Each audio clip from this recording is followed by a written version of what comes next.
Hi everyone, hope you've had a good week.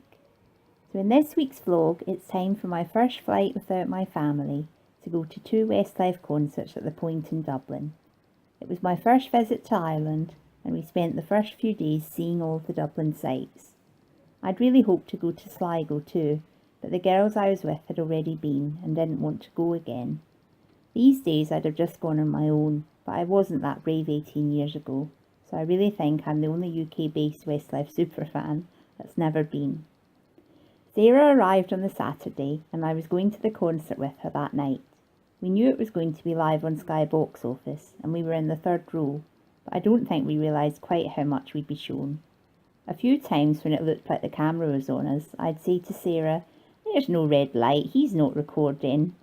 This wave at the camera was one of those times. When we left and turned our phones back on, we were inundated with texts from our mates watching back home saying things like, "Thanks for the wave." It was so funny. Another amusing memory of this night is that I watched this whole show with only half a contact lens in one of my eyes, and I am very short-sighted. The reason for this is that the girls I was with had talked me into getting false nails, but it turned out long nails and soft contacts aren't a good mix, and I ripped one. I am far too vain to let Westlife see me wearing my glasses, so I suffered the discomfort of wearing it for both of the gigs that weekend. Flying Without Wings was a real highlight of the show. You could see how emotional the lads were about these homecoming concerts after all of their success, so I love that there's a close-up of me singing along.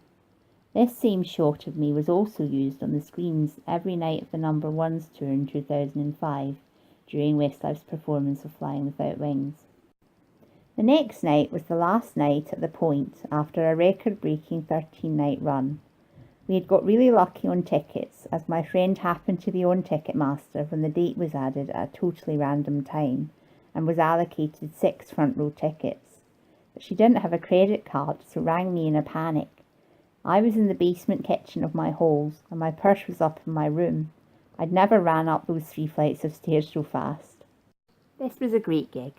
Much more relaxed than the previous nights as the cameras weren't on them. There were several surprises.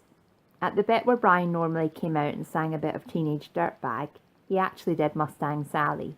I can't remember for sure if the other lads joined in, but I think they did. Then at the bit where the dancers do a whole routine with the lads watching, they swapped Brian's dancer for a guy from the crew in a catsuit. Even from front row my photo isn't the best, but you can just about spot Brian laughing hysterically. In those days the security made you sit down at the Point, by the way, so where usually if you're in front row you would stand at the barrier, we weren't allowed to do that, so it does get in the way in some photos. I actually think my Wembley ones from a couple of rows back were better. Then the final surprise was the Uptown Girl, who again turned out to be a bloke in drag. It was hilarious. I was going to say I'm hoping for similar funny moments on the last night of the UK-Ireland tour at Croke Park this year, but now that it's the one being shown live in the cinemas, I think they'll have to be on their best behaviour. A few weeks later, I'd one final concert at Wembley, and then that was it. And if you remember that vow I made in last week's instalment, that meant I wouldn't be seeing Westlife again until the next tour. I focused on my studies and worked full-time all summer. And then in September, Sarah phoned me and offered me a ticket to see the UK for Westlife's first performance of Queen of My Heart.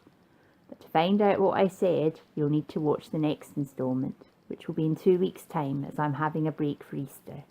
Bye for now.